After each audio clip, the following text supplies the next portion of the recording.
자, 국회는 오늘도 각 상임위별로 업무 보고를 받고 있습니다. 특히 박상기 법무부 장관이 출석한 법사위에서는 예상대로 검경 수사권 조정이 쟁점이 될 것으로 전망됩니다. 국회 취재기자 연결해서 이 소식부터 알아보겠습니다. 박광열 기자. 네, 국회입니다. 자, 일단 법무부에 대한 업무 보고가 제일 큰 관심사인 것 같은데 안 그래도 전직 대법원장이 수사를 앞두고 있고 법원 행정처 없앤다는 얘기가 나오고 이 검경 수사권 조정 얘기 나오고 지금 어떤 얘기가 주로 나오고 있습니까? 네, 아직 시작한 지 1시간 정도가 지나서 본격적인 질의는 진행이 되지 않고 있습니다. 이제 업무 보고가 시작이 되면 아무래도 검경 수사권 조정과 관련한 질의가 주로 나올 것으로 보이는데요. 검경 수사권 조정으로 지나치게 비대해졌다는 검찰의 권한을 어느 정도 제한할 수 있을지가 큰 관심입니다.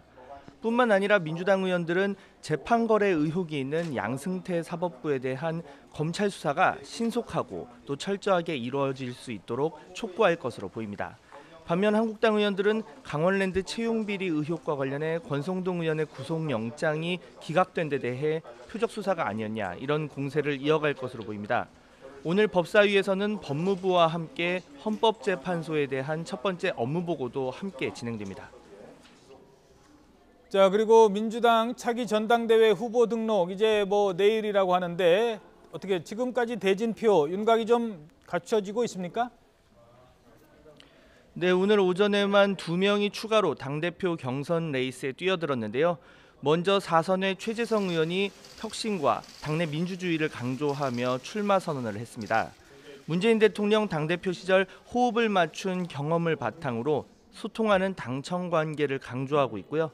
또 행자부 장관과 경남도지사를 지낸 초선 김두관 의원 역시 전략공천 폐지로 당내 분열주의를 없애고 야당과의 개혁연대 강화로 문재인 정부의 성공을 뒷받침하겠다며 출사표를 던졌습니다. 여전히 출마 여부를 저울질하는 친노 좌장 이해찬 의원을 빼면 대진표가 어느 정도 나온 셈인데요. 유력하게 거론됐던 김부겸, 박영선, 전해철 의원 등의 불출마로 후보는 10명을 넘지 않을 전망입니다.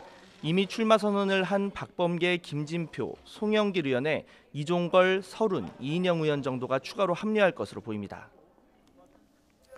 네, 김병준 비대위가 닻을 올린 한국당 얘기도 좀 해보죠. 비대위원 면면에 지금 관심이 쏠리고 있죠? 네, 앞서 김 위원장은 대략적인 비대위원 선임 계획을 밝혔는데요. 당연직인 원내대표와 정책위 의장, 거기에 초재선 의원 2명을 뺀 나머지는 일반 시민이나 시민단체 인사로 채우겠다고 언급했습니다. 자신과 오랜 시간 가치를 논의했던 외부 인사가 중심이 될 것이라는 건데요. 이르면 이번 주말쯤 윤곽이 드러날 수도 있을 것으로 보입니다. 다만 당내 일부에서 김 위원장의 정치적 성향에 좌편향이라는 시각도 있는 만큼 인선 내용에 따라 코드 인사 반발 가능성도 존재합니다. 이런 가운데 오늘 오전에는 한병도 청와대 정무수석이 김 위원장을 찾았습니다.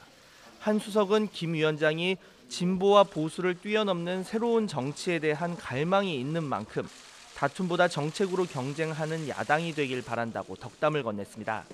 또 야당 일부 원내대표의 영수회담 제의에는 빠른 시간 내에 만날 수 있도록 준비하겠다며 긍정적 입장을 보였습니다. 지금까지 국회에서 YTN 박광열입니다.